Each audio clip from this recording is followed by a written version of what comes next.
Hello दोस्तों, हम एक नए लेक्चर सीरीज़ में आपका स्वागत है जिसमें हम सर्जरी से रिलेटेड वीडियोस बनाएंगे। जनरल सर्जरी से रिलेटेड इसमें हम पहले तो सारे बेसिक टॉपिक्स कवर करेंगे। उसके बाद हम स्पेशलिटीज़ में जाएंगे। कुछ इम्पोर्टेंट टॉपिक्स प्लास्टिक सर्जरी के, न्यूरो सर्जरी के, ऑन्को सर्जरी के, पीडियाट्रिक सर्जरी के, यूरोलॉजी के, CTVS के, कार्डियोवास्कुलर एंड थोरेसिक सर्जरी के,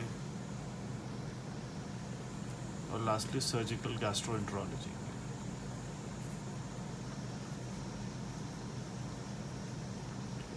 कवर करेंगे। कोशिश करेंगे कि आपको सारे टॉपिक्स समझ में आए। तो हम स्टार्ट करते हैं अपनी lecture series for MBBS students. Start करते हैं इंट्रोडक्शन से। इंट्रोडक्शन में पहला चैप्टर बिल्कुल बेसिक से शुरू करेंगे। Patient safety, consents, IV lines, surgical safety checklist, blood loss during the surgery, OT zones and positioning.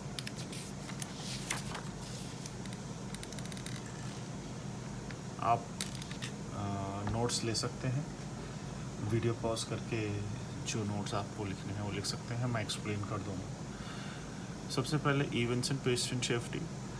There are 3 events recorded in patient safety.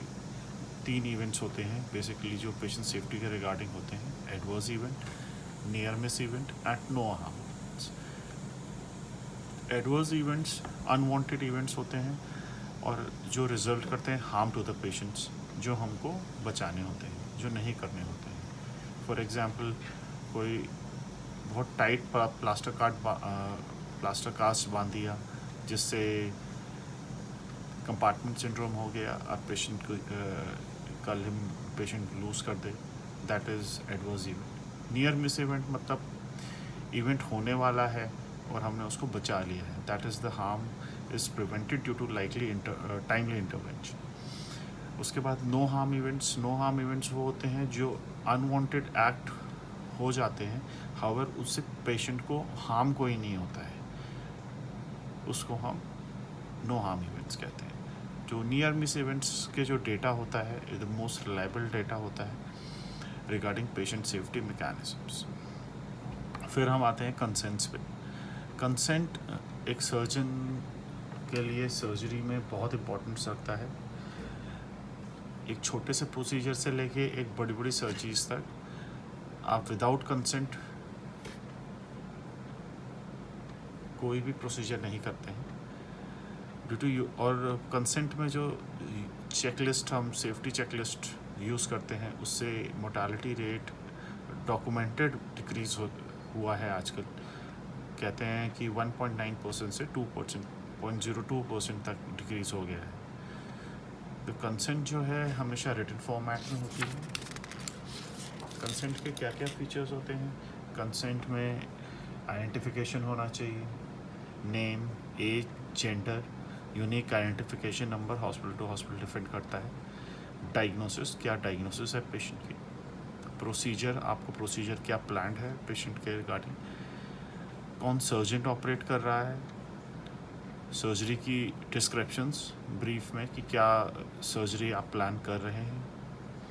उसके बाद पेशेंट स्पेसिफिक कॉम्प्लिकेशंस की पेशेंट के रिगार्डिंग क्या क्या कॉम्प्लिकेशंस हो सकते हैं पेशेंट को सर्जरी के दौरान। उस प्रोसीजर स्पेसिफिक कॉम्प्लिकेशंस की कोई स्पेसिफिक प्रोसीजर जो आप प्लान कर रहे हैं उससे रिलेटेड कॉम्प्लिकेशंस क्या होते हैं, और सारे कॉम्प्लिकेशंस मेंशन नहीं करने होते हैं। कोई कॉम्प्लिकेशन जिसका इंसिडेंस मोर देन 1% है उसी को मेंशन करते हैं यूजुअली। प्रोसीजर का जो आप करने वाले हैं उसका बेनिफिट कितना है पेशेंट के लिए, ऑल्टरनेटिव प्रोसीजर्स कौन कौन से हैं, उस पर्टिकुलर प्रोसीजर के अगेंस्ट अगर आप कुछ और प्रोसीजर कर सकते हैं तो पेशेंट को आप सारे ऑप्शंस देंगे। साइन ऑफ द पेशेंट लेंगे, साइन ऑफ द सर्जन लेंगे और जो विटनेस है उसके साइन लेंगे। If the patient is minor, अगर पेशेंट माइनर है, consent should be obtained from substitute decision maker, for example parents, या पेरेंट्स नहीं है तो गार्जियंस। और पेशेंट अगर फॉरेनर है तो जो इंटरप्रेटर है उसका भी कंसेंट बहुत इम्पॉर्टेंट होता है।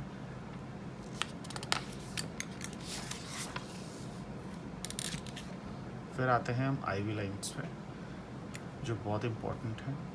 आईवी लाइंस में डिफरेंट कलर कोड्स होते हैं, ऑरेंज से येलो तक होता है। ऑरेंज जो जितना छोटा होता है उतना ब्रॉड गेज है, और जो जितना बड़ा गेज है उतना नैरो गेज होता है।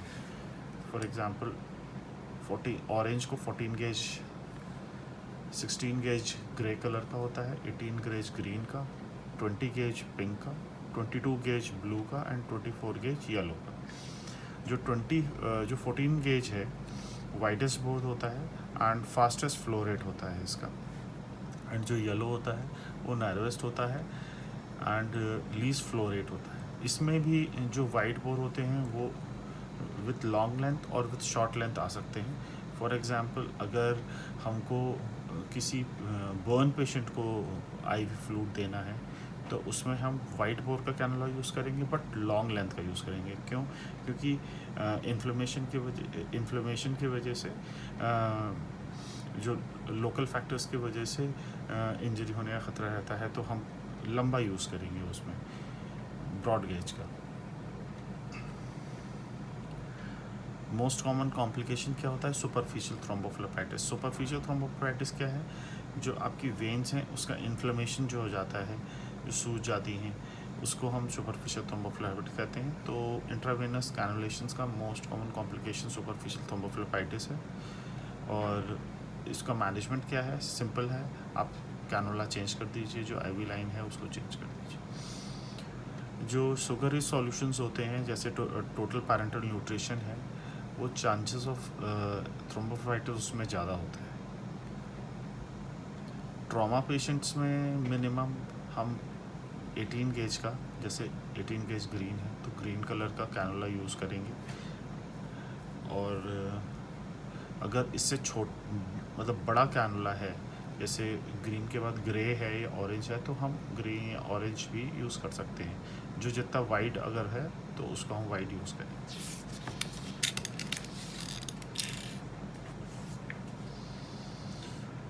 सर्जिकल सेफ्टी चेकलिस्ट, जैसे हमने डिस्कस किया था, जब से ये चेकलिस्ट का सिनेरियो आया है सर्जरी में, तब से जो इंसिडेंट्स है वो काफ़ी जो मोर्टालिटी जो है वो काफ़ी डिक्रीज़ कर गई है। तो बहुत इम्पॉर्टेंट है सर्जिकल सेफ्टी चेकलिस्ट। इसमें 3 फीचर्स होते हैं, साइन इन, साइन आउट और टाइम आउट। टाइम इन नहीं होता है। तो जो साइन इन क्या होता है? साइन इन हम प्री ऑप में करते हैं। इसमें जो पेशेंट वार्ड से ओटी कॉम्प्लेक्स में जब आ रहा है तो हम साइन इन करते हैं।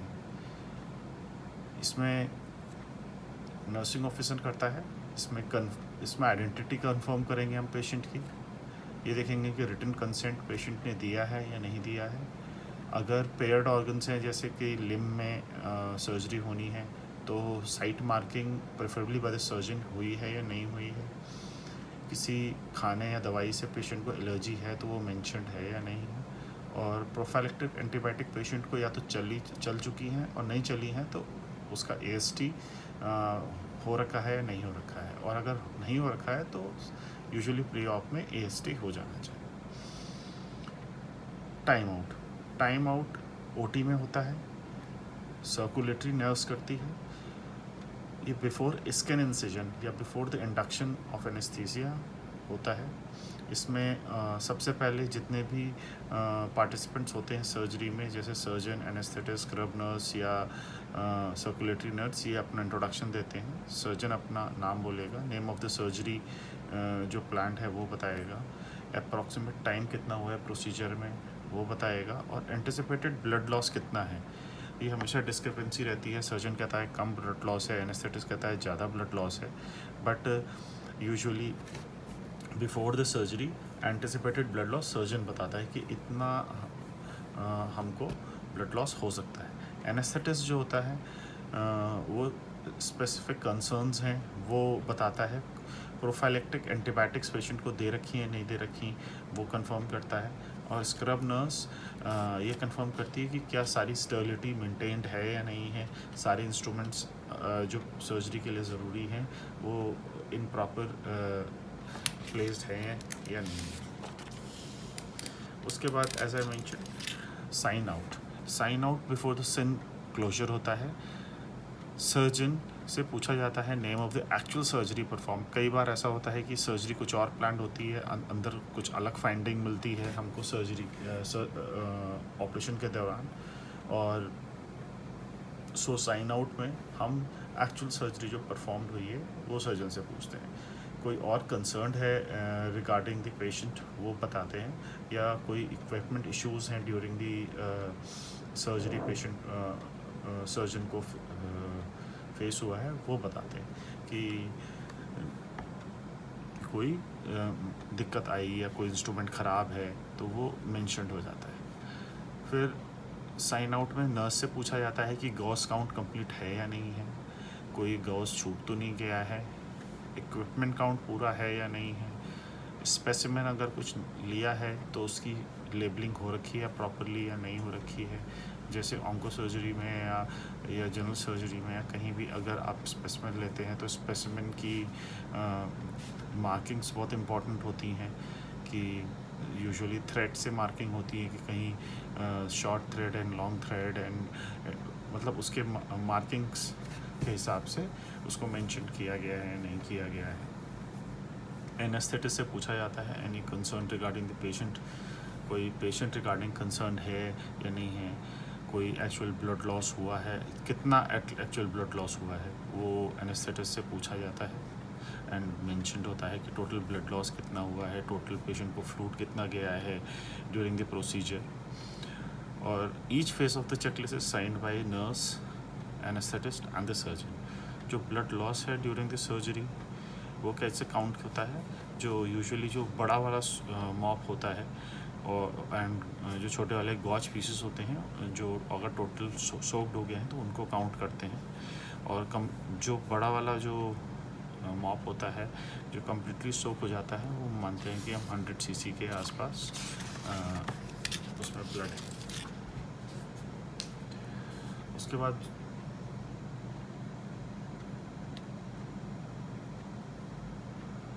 जो हम स्टार्ट करते हैं blood loss during the surgery. तो blood loss during the surgery हम कैसे कैलकुलेट करते हैं, टोटल जो मॉप्स हैं और गॉज पीसीस हैं उसका हम काउंट रखते हैं। एक कम्प्लीटली सोक बड़ा वाला जो मॉप होता है वो अप्रॉक्सीमेटली 100 cc का मानते हैं। ब्लड इन सक्शन ड्रेन, जो टोटल ड्रेन है उसमें सक्शन में कितना ब्लड है वो उसको कैलकुलेट करते हैं। साथ में इरिगेशन फ्लूइड हमने कितना यूज़ किया उसको देखते हैं, और कैलकुलेट जब करते हैं तो देखते हैं कि जो टोटल मॉप जितना सोक्ड है प्लस ब्लड इन सक्शन में कितना है माइनस करते हैं इरिगेशन फ्लूइड से, तो एक्चुअल ब्लड लॉस आता है। ऑल्सो हम ये भी मानते हैं, कभी क्वेश्चन आ जाता है कि फिस्ट फुल ऑफ कॉस्ट, मतलब एक मुट्ठी भर क्लॉटेड ब्लड है तो कितना cc ऑफ ब्लड के काउंट में होता है, तो कहते हैं कि 500 cc ऑफ ब्लड, एक मुट्ठी भर ब्लड अगर क्लॉटेड ब्लड है तो उसको मानते हैं। आजकल के जो नए मॉप्स और गॉज जो होते हैं वो रेडियो पे लाइन से लाइंड होते हैं कि अगर मान लो गलती से कोई मॉप या गॉज छूट जाता है कैविटी में, एब्डोमेन कैविटी में, तो हम सियाम के हेल्प से उसी टाइम देख के हम उसको रिट्रीव कर सकते हैं, बाहर कर सकते हैं। और इसका एडवांटेज वही है कि to locate the missing knob और गॉज यूजिंग द सियाम। उसके बाद हम देखते हैं ओटी जोन्स। ओटी के अलग अलग जोन्स होते हैं। सबसे पहले प्रोटेक्टिव जोन। प्रोटेक्टिव जोन में क्या क्या आता है, जो चेंजिंग रूम्स हैं वो प्रोटेक्टिव जोन में आते हैं। उसके बाद ट्रांसफ़र बे जो होता है, जो गैलरी होती है चेंजिंग रूम से ओटी की तरफ जो जाती है, उसको वो प्रोटेक्टिव जोन में आती है। Pre and post op rooms जो होते हैं वो प्रोटेक्टिव जोन में आते हैं। Even ICU and post op जो होता है, वो पाकू जो होता है, वो भी प्रोटेक्टिव जोन में आता है। Clean zone. क्लीन जोन होता है जो प्रोटेक्टिव जोन को एसेप्टिक जोन से जो कनेक्ट करता है। एसेप्टिक जोन तो आपका ओटी हो गया, लेकिन जो आपका क्लीन जोन होता है वो आपका इक्विपमेंट स्टोर रूम होता है, जहां आपके जितने भी सेट्स हैं, इंस्ट्रूमेंट सेट्स हैं, वहाँ रखे जाते हैं। जो आपका ऑटोक्लेव मशीन है वहाँ रखी रहती है। मेंटेनेंस वर्कशॉप जो होती है टोटल आपकी, जहाँ इंस्ट्रूमेंट्स यूज़ होने के बाद वॉश करता है स्टाफ, वो सारा जो एरिया होता है वो क्लीन जोन में आता है। Aseptic zone as a set OT जो कहते हैं। उसके बाद डिस्पोजल जोन। हर एक ओटी से लगा हुआ एक डिस्पोजल जोन होता है। जितना भी ह्यूमन एनाटॉमिकल वेस्ट या जितना भी यूज्ड वेस्ट होता है, जो येलो बिन्स या रेड बिन या ब्लैक बिन में आप सेग्रीगेट करते हो, तो वो डिस्पोजल जोन में चला जाता है। उसके बाद हम ओटी में आते हैं पोजीशंस। जो अलग अलग पोजीशंस हैं जो हम पेशेंट की बनाते हैं बिफोर पेंटिंग एंड ड्रिपिंग, तो वो पोजीशंस क्या क्या होती हैं। फॉर एग्जांपल सबसे पहले सुपाइन पोजीशन होती है, मोस्ट कॉमन पोजीशन होती है एब्डोमिन या ब्रेस्ट सर्जरीज में। इसमें पेशेंट स्ट्रेट लेटता है टेबल के ऊपर, इसको हम सुपाइन पोजीशन कहते हैं। सुपाइन पोजीशन में न्यूट्रल पोजीशन जो होती है, इसमें हेड एंड और फुट एंड, ये हेड एंड हो गया, ये फुट एंड हो गया। तो head and and foot end of the table same level पे होते हैं, तो उसको हम न्यूट्रल पोजीशन कहते हैं।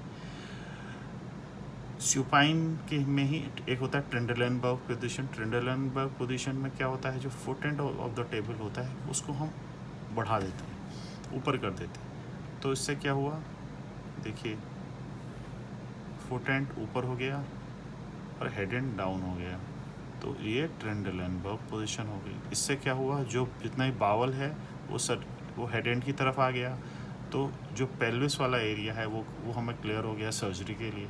तो जितनी भी पेल्विक सर्जरीज़ हैं उसमें हम ट्रेंडलेनबर्ग पोजीशन यूज़ करते हैं। इसको रिवर्स कर दिया तो रिवर्स ट्रेंडलेनबर्ग पोजीशन हो गई।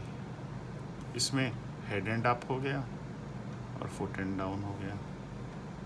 तो इससे क्या होगा, जितना भी बावल है वो फुट एंड की तरफ आ जाएगा, हेड एंड क्लियर हो जाएगा।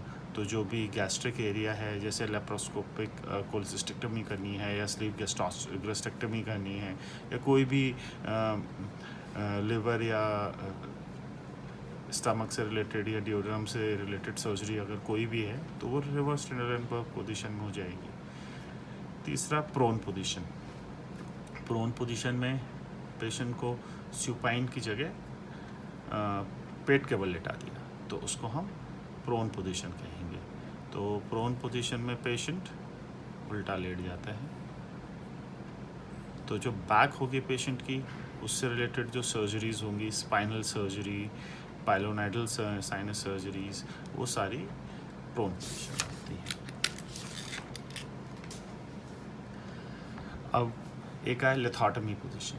लिथोटमी पोजीशन बहुत कॉमनली यूज़ होती है ऑब्स्टेटिक्स में, गायनकोलॉजिक में, पेरिनियल सर्जरीज होती हैं, यूरोलॉजिकल प्रोसीजर्स, सिस्टोस्कोपी होनी है पेशेंट की, यूआरएस होना है, आरआईआरएस होना है पेशेंट का, तो उसमें हम लिथोटमी पोजीशन यूज़ करते हैं। इसमें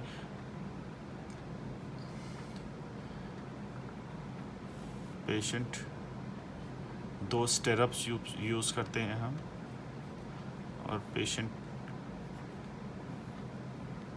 के लेग स्टेरप्स पे ऐसे फंसा देते हैं और सर्जन इधर खड़ा होता है और डायरेक्टली वर्किंग फील्ड उसकी पेल्विस की तरफ हो जाती है। तो ये लिथोटमी पोजीशन होता है। इवन जब ऑब्स्टेटिक्स में या गायनेकोलॉजिकल प्रोसीजर्स में या प्रेनल या यूरोलॉजिकल प्रोसीजर्स में इसको यूज़ करते हैं। फिर आया लेटरल या किडनी पोजीशंस। अगर पेशेंट को साइड लेटरली लिटा दिया जाए तो उसको हम लेटरल या किडनी पोजीशंस करते हैं। किडनी इस वजह से क्योंकि जो अगर नेफ्रोलिथोटमी है, नेफ्रेक्टमी है, तो ये सब हम लेटरल पोजीशंस में करते हैं। इवन थोरैक्सी सर्जरी है, थोरेकोटमी है, पाइलोथॉटमी है, ये सब हम लेटरल पोजीशंस में करते हैं। इवन छोटे बच्चों में टेफ रिपेयर है, ट्रैकियोइसोफेजियल फिस्टुला है, अगर कहीं भी हमको थोरेकोटमी करनी है, चेस्ट में एंटर करना है, तो हम लेफ्ट लेटरल पोजीशन से करते हैं। ओवर एब्डक्शन लेटरल पोजीशन का एक साइड इफ़ेक्ट है कि अगर हम हैंड का ओवर एब्डक्शन करें, मतलब हाथ ऊपर ज़्यादा ले जाएं, तो उससे ब्रेकियल प्लेक्सिस इंजरी होने का खतरा रहता है। एक होती है सिटिंग या फाउलर्स पोजीशन, जैसे हम काफ़ी टाइम मूवीज़ में भी देखते हैं, पेशेंट को बैठा के सर्जरी हो रही है।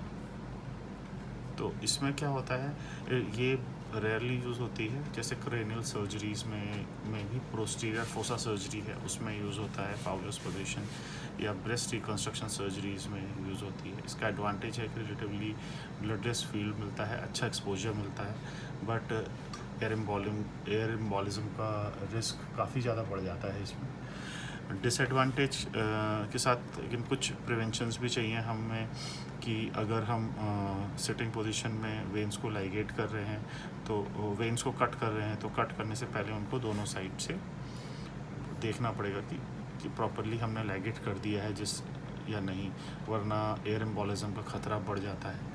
कंटिन्यूस इरिगेशन करना पड़ता है कि फील्ड क्लियर रहे और एयर एम्बोलिज्म से बचे रहें।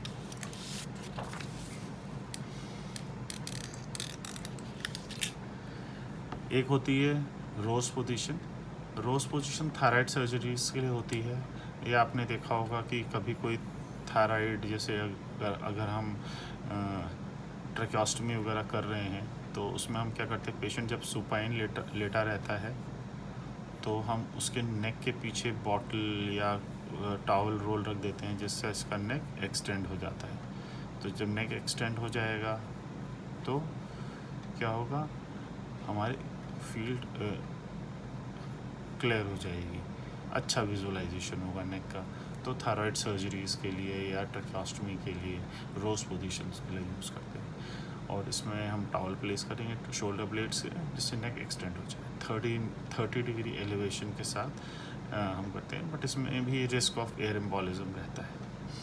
एयर एम्बोलिज्म कहते हैं कि मिनिमम 20 cc ऑफ एयर है रिक्वायर्ड होती है टू कॉज एयर एम्बोलिज्म, और इफ़ एयर एम्बोलिज्म अगर हो जाए तो पेशेंट को हम तुरंत कैसे रिकवर करना चाहिए या कैसे हम उसको ट्रीटमेंट करना चाहिए। तो अगर एयर एम्बोलिज्म हो जाए तो तुरंत पेशेंट को ड्यूरेंस पोजीशन कहते हैं, इसे रिकवरी पोजीशन कहते हैं। वो कौन सी होती है, लेफ़्ट लेटरल पोजीशन।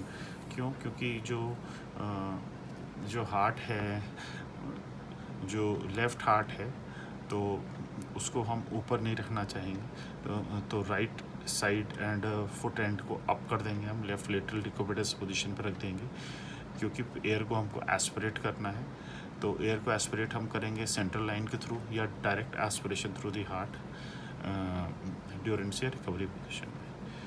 फिर एक पोजीशन होती है लैप कोली पोजीशन, जिसमें हम रिवर्स टेंडरलाइनबर्ग पोजीशन में करते हैं, और साथ में हल्का सा राइट साइड अप कर देते हैं, जिससे क्या होता है कि राइट साइड अप करने से और हमें लिवर के साइड वाला जो फील्ड होता है वो क्लियर मिल जाता है, तो और इजी होता है हमको लैप्रोस्कोपिकली वर्क करना।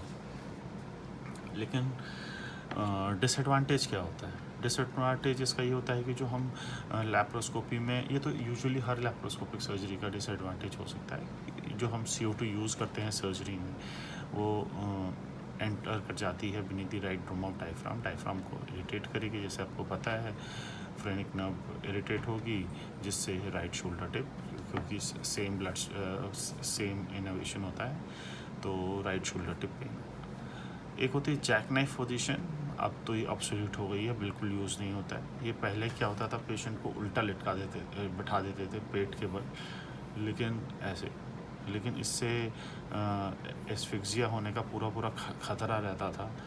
तो अब नहीं होता है, जिससे पोजिशनल एस्फिक्सिया हो जाता था, देयरफॉर अब यूज़ नहीं होती है। और एक होती है Lloyd Davis position. Lloyd Davis position कुछ नहीं होता है, इसमें क्या होता है कि जो पहले आपका लिथोटमी पोजीशन में आपके जो स्टिरप्स ऊपर जो रखे रहते थे, इस और पेशेंट का जो पाँव स्टिरप में ऊपर फंसाते थे, तो स्टिरप्स को ऊपर एंगल ना करके स्टिरप को सामने एंगल करके वाइड एंगल कर दिया है इसमें। तो इसमें भी आप पेल्विक सर्जरीज कर सकते हैं, एपीआर कर सकते हैं, एलएआर कर सकते हैं। एपीआर आपका एब्डोमिनोपेरिनल डिसेक्शन हो गया, या लो एंटीरियर डिसेक्शन हो गया, ये आप सीए रेक्टम में के केस में करते हैं। तो ये सारी सर्जरीज आप लॉयड डेविस पोजीशन में करते हैं। तो ये कुछ इम्पोर्टेंट जनरल टॉपिक्स थे जो हमने पढ़े आज। अब नेक्स्ट कल हम कुछ और इम्पोर्टेंट बेसिक टॉपिक्स पढ़ेंगे, फिर धीरे धीरे हम फिर ट्रॉमा मॉड्यूल शुरू करेंगे, ट्रॉमा पढ़ेंगे हम, फिर ब्रेस्ट, फिर आगे हम और ईसोफेगस, स्टमक, फिर आगे और जनरल सर्जरी के सारे टॉपिक्स कंप्लीट करेंगे। Thank you.